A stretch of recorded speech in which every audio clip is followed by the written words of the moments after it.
Viewer discretion is advised. Just when you were starting to make a push, the universe caught on and decided a pandemic was better than the Kings in the playoffs. This is a team that passed on Luka Doncic because Vlade and his dad apparently have a beef that's older than Buddy Hield's real age. Yeah, that dude is long in the tooth, to say the least. Let's look at your pathetic player acquisition history. Trading for Derek Williams, Jimmer Fredette, Willie Cauley-Stein? Do I need to go way back to drafting out-of-service Purvis #1 overall and then giving up on him after only 1 year? God really does hate the King.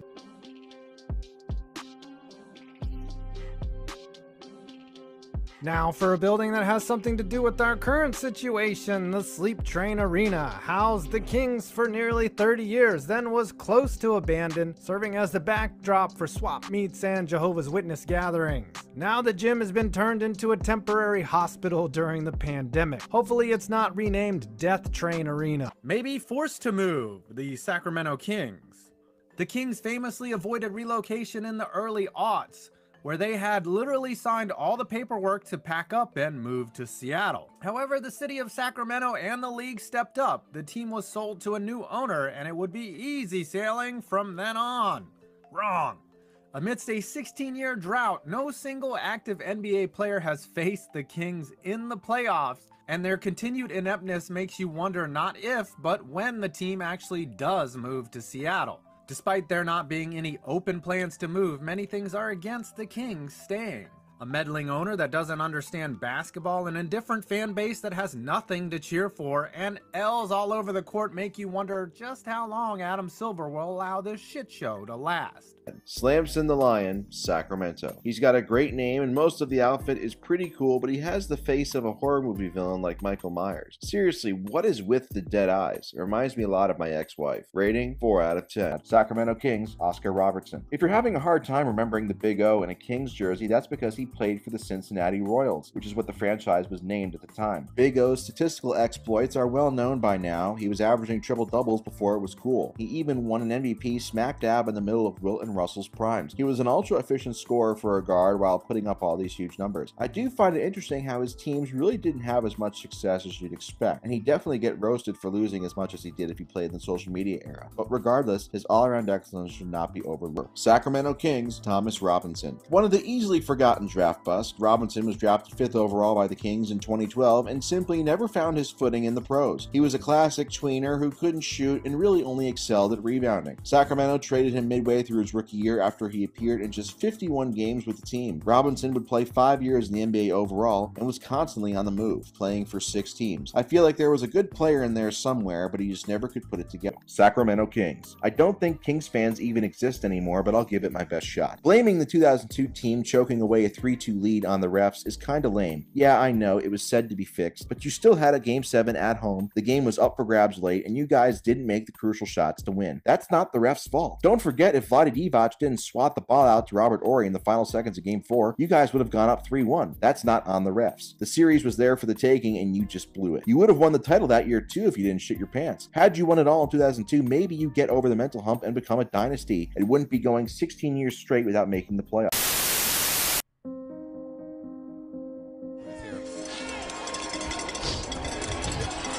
There's a lot of uncertainty, as we all know, but the one thing that we do know is the love affair between this team and this city. The Sacramento Kings hit rock bottom in 2011. It wasn't their worst season, but it was supposed to be their last. In their final game, the Kings went out in fitting fashion, losing a close game to their arch rivals, the LA Lakers. Kings fans stayed in Arco Arena well after the final buzzer. They believed that they had witnessed their team play for the very last time. Their owners, Gavin and Joe Maloof, saw dwindling profits, a deteriorating venue, and an underperforming team.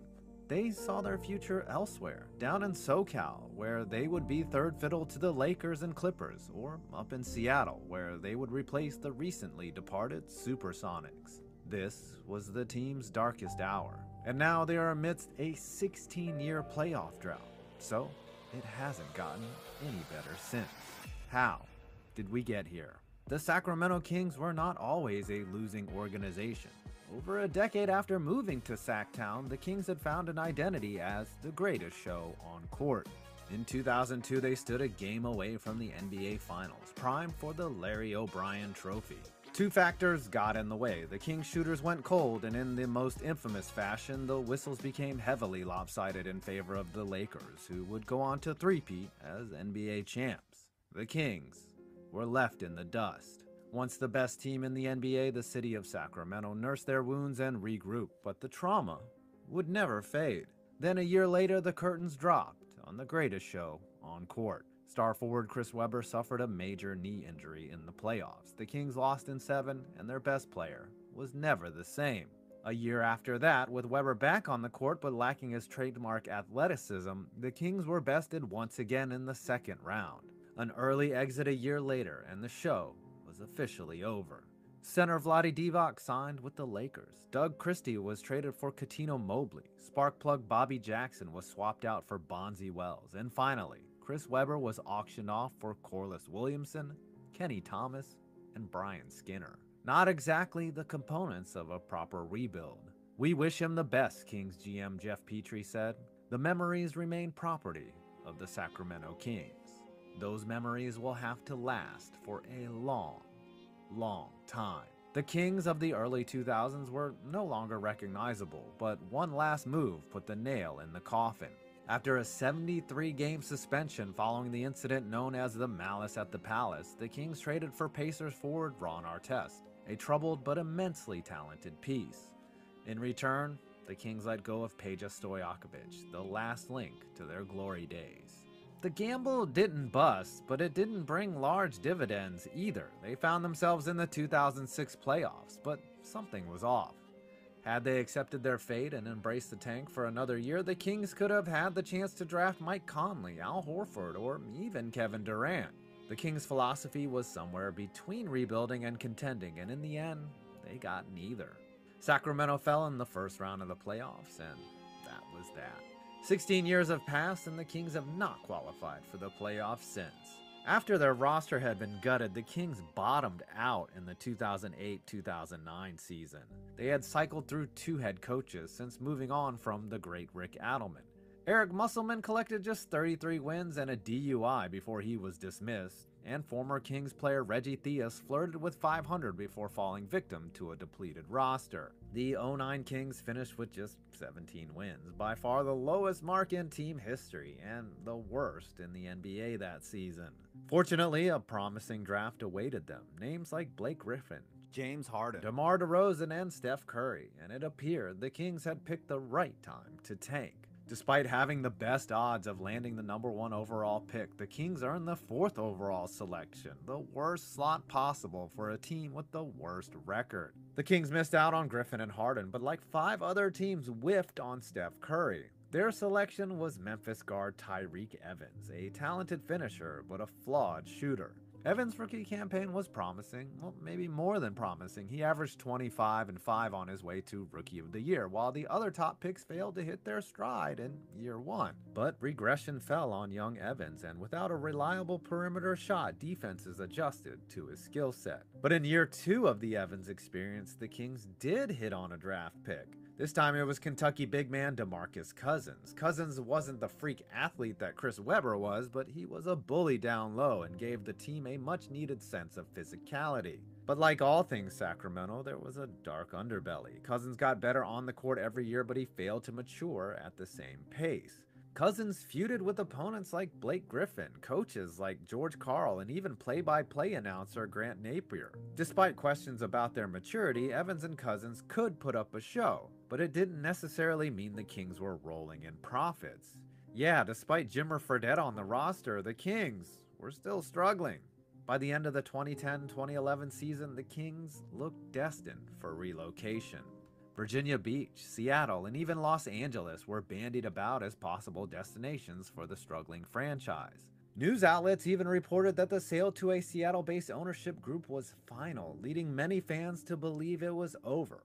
But there was time for one more counteroffer and a final vote. The save, but not a savior. On April 29, 2013, the NBA Board of Governors Relocation Committee unanimously voted 7-0 against relocating the Kings to Seattle. We're not so sure that's a good thing. The Kings had a new arena, and they had a new owner, Vivek Ranadive. Ranadive saved the Kings from relocation, but that's about where his positive attributes end.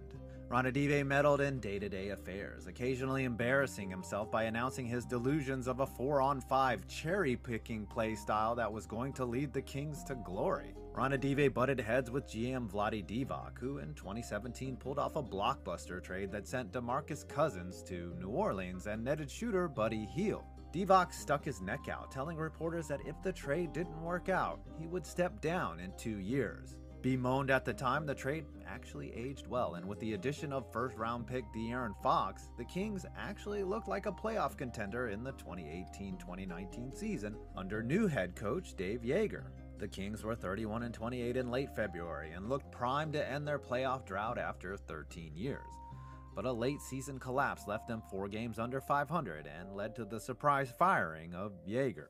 Divac took a swing, hiring Luke Walton as his next head coach, and very clearly missed.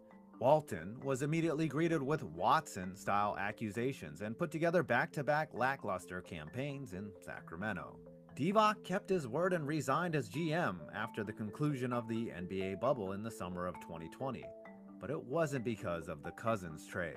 The big miss. It was June of 2018. The Kings finished the season with the 6th worst record, but the balls guided them to the 2nd pick in the draft. The team had their pick between 3 players: Trae Young, Duke forward Marvin Bagley, and Slovenian prodigy Luka Doncic. Doncic was the projected pick for Sacramento. Then, of course... With the 2nd pick in the 2018 NBA draft, the Sacramento Kings select Marvin Bagley III from Duke University. It wasn't a second-guessing thing, it was a first-guessing thing. The Kings were wrong then, and they were wrong now. So why did they pass up on a sure thing? The Kings believed that Doncic wasn't a good fit for their offense next to De'Aaron Fox, another skilled ball handler. But more disturbingly, reports emerged that Vlade Divac passed on Doncic because he didn't get along with the younger talent's father. If you know anything about history, it kind of makes cultural sense. This is the miss that caused Divac to resign. With Luka, the Kings become an annual participant in the postseason. Without him, the drought goes on. Even with all the mistakes, the sins of the past, one must dare to ask, how can they fix it? It all starts at the top. Kings fans should be eternally grateful for Vivek Ranadive for keeping the team in Sacramento, but it doesn't mean they need to accept the meddling and poor direction that keeps their team a laughingstock. Vivek must sell to someone that will keep the team in California's capital, but will keep a hands-off approach when it comes to day-to-day operations. Or he could just let the basketball people do the basketball thing. Secondly, the Kings have committed to building a core around De'Aaron Fox and Tyrese Halliburton.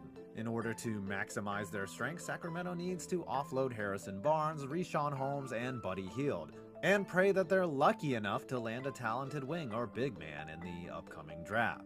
Get younger, collect assets, build upside, and the Kings can not only find their way to the playoffs, but they can stick around. But first, let's just get to one. Is going to get it in. Cousins throws it up at the goal and throws it out of bounds. The Sacramento Kings were once the best team in the NBA. Executive Jeff Petrie renovated the lowly franchise in the late 90s. Petrie hired Rick Adelman, an experienced coach. He made a controversial trade for Chris Webber, a multi-talented young power forward mired in serious legal troubles off the court. Webber's play blossomed in Adelman's fast-paced offense, so much that he overcame his initial distaste for Sacramento and signed a huge long-term extension. By 2002, a team fronted by Webber and Adelman had graduated from good to great to championship caliber.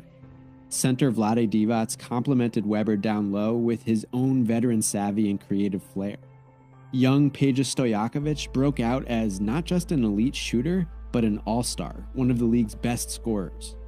Doug Christie was the prototypical glue guy, equipped to guard the best opposing scorer and contribute some shooting of his own. Bobby Jackson was Sacramento's beloved spark plug off the bench, joined by rapidly improving youngster Hedo Turkoglu. And a risky 2001 trade paid off. Petrie swapped dazzling fan favorite Jason Williams for Mike Bibby, who soon proved himself to be a superior, more reliable point guard, precisely what the Kings needed to win it all. And the quest for Sacramento's first ring was going well. The Kings held home court advantage in the 0-2 Western Conference Finals and took a 2-1 series lead over the LA Lakers. 2002 looked like the year the Kings would become finalists, if not champions, and maybe not for the last time. This one hurts. So let's hop right into the 0-2 Western Conference Finals. Yes, Shaq and Kobe and friends were twice defending champs seeking a three-peat, but Phil Jackson's team was not favored. The Kings held home court advantage in the series, and after squandering it early, regained their edge with a big Game 3 victory on the road. This despite playing the start of the series without Peja Stojakovic, who'd injured his ankle earlier in the playoffs. On May 26, 2002, Sacramento stood on the verge of winning again in LA to set up a 3-1 series lead they weren't likely to surrender. Hedo Turkoglu stepped up in Peja's absence, part of a rock-solid starting unit that led by double digits before LA shooter Robert Horry chipped away at the deficit. Vlade Divac led Sacramento's balanced scoring, but missed this first of two late free throws to give LA some life. The Lakers got the ball back down just 2 with 11 seconds left, but Kobe missed, Shaq missed. Sacramento's top-notch defense got the job done, except for this. Divac tipped one last rebound out of the paint and straight into the deadly hands of Big Shot Rob. The Lakers have won! Robert Horry's greatest hits tour continues! A 3-1 series lead became a 2-2 tie because of this ill-fated slap. Painful, but not the end of the world. Sacramento returned home and pulled back ahead on Mike Bibby's game-winning jumper. And you might remember what happened next. Game 6 is still one of the most controversial games in NBA history. The extreme discrepancy in foul calls drew attention during the action. It made headlines immediately afterward, and then again years later when crooked former ref Tim Donaghy came right out and said officials rigged Game 6 in the Lakers' favor. We've got to keep it moving, but that rabbit hole awaits if you really want to lose your mind. That said, rigged or not, the Kings had a chance to win Game 6. Bibby could have tied it up with this 3 in the final seconds. Same for Game 7. Despite dismal free throw shooting, the Kings pushed the decisive contest to overtime, only to screw up the final minute. The Lakers won the West, then marched ahead to their 3rd straight championship. That sucks, but the Kings had more than demonstrated they were on par with the dynastic Lakers. Especially given the turmoil brewing in LA, the future looked bright. And indeed, the 0-2-0-3 Kings were just as good as the year before, if not better. The team looked the same, only deeper. Progress from Turkoglu and high-flying Gerald Wallace, plus a couple new signings.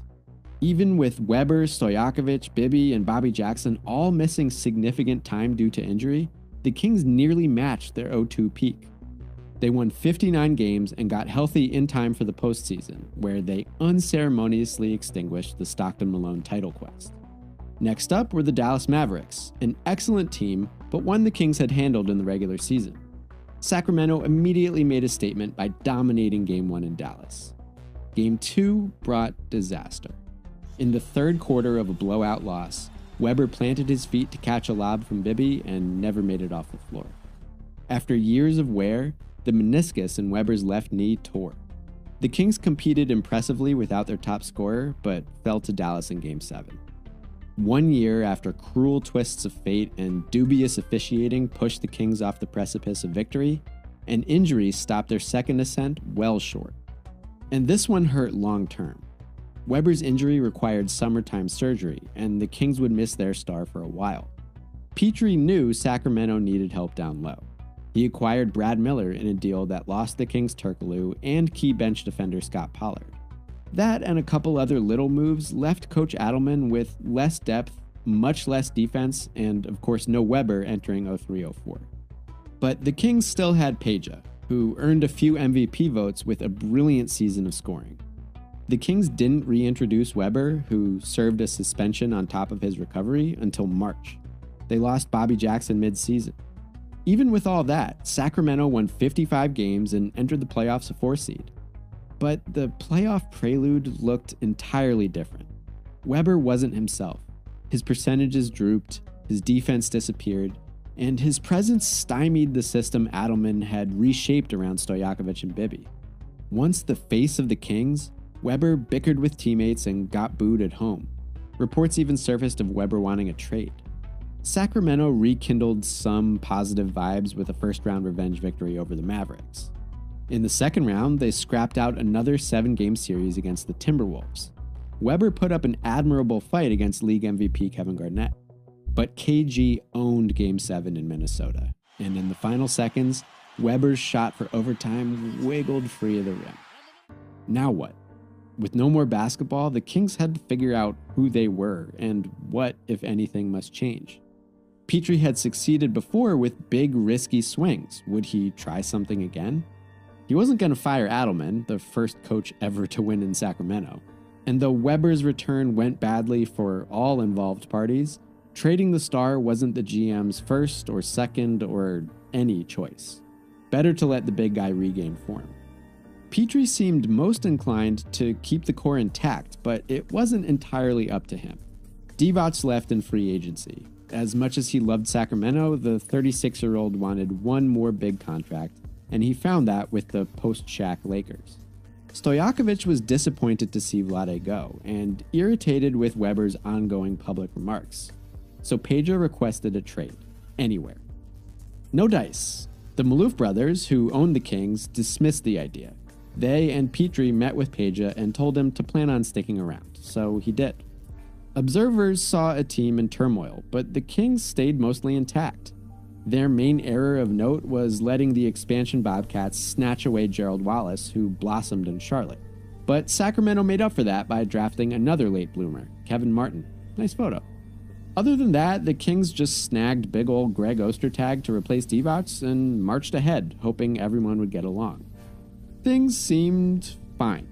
Weber did an increasingly decent impression of his pre-injury self. Peja shook off a rusty start. The Kings won games. But Petrie was not feeling it. He tinkered first by trading Christie for the younger Coutinho Mobley. Then, in February 2005, he made the big move. No, not Stojakovic, Weber, who insisted the stars had nothing between them and that he didn't want to leave. Petrie called trading his cornerstone one of the most difficult and emotional decisions he'd ever made. This fan wondered if the Kings were self-destructing to start over. This one was happy to dismiss Weber's sore knees and big salary. And finances did indeed seem like the main thing on Petrie's mind. Because even considering Weber's condition and contract, this return was pretty weak, though salary differences did afford Sacramento at least a bit of future flexibility. And good thing for that, because the Sonics booted the Weberless Kings right out of the 2005 playoffs. Yes, Sacramento lost to a braided Vlad Radmanovic. Yet another step back from the accomplishments of 2002. Now what? The Maloofs weren't 100% in on Adelman, but had already exercised the option on his contract for one more year. Even after the playoff disappointment, even after a flirtation with Phil Jackson, the Kings kept their coach. So it was on Petrie to improve the roster, which lacked in several areas. He watched some of Sacramento's role players depart while searching for moves to replenish talent. In August, the Kings were part of a multi-team deal that lost them Bobby Jackson, but brought in the versatile Bonzi Wells, who had just 1 year left on his contract. Then they finally found a hopeful Weber replacement, Sharif Abdur-Rahim, the one-time All-Star who was only available because a knee issue derailed his trade to the Nets earlier that month. So yeah, here were your Kings entering the 05-06 season. Kinda underwhelming, and as it turned out, not very good. The defense hadn't really improved, and the offense took a dip. Stojakovic and the newcomer Wells both missed a bunch of games due to injuries. By late January, the Kings were well below 500, headed for their first draft lottery since the pre-Adelman 90s. But Petrie, refusing to settle, made a move. The Kings finally granted Peja's trade wish, dealing him straight up to the Indiana Pacers in exchange for the man known at the time as Ron Artest. Artest hadn't settled back into a happy role with Indiana after his long suspension for the malice at the Palace, so the deal made sense for both sides. Artest had a wild card persona, but also elite defensive talent, so the Kings accepted the risk. The Maloofs were gamblers, or, they owned casinos. Anyway, the move paid off immediately. The Kings salvaged their season, playing elite basketball after the All-Star break. Sacramento made the playoffs as an 8 seed and put up a decent fight against the 1 seed Spurs before losing in 6.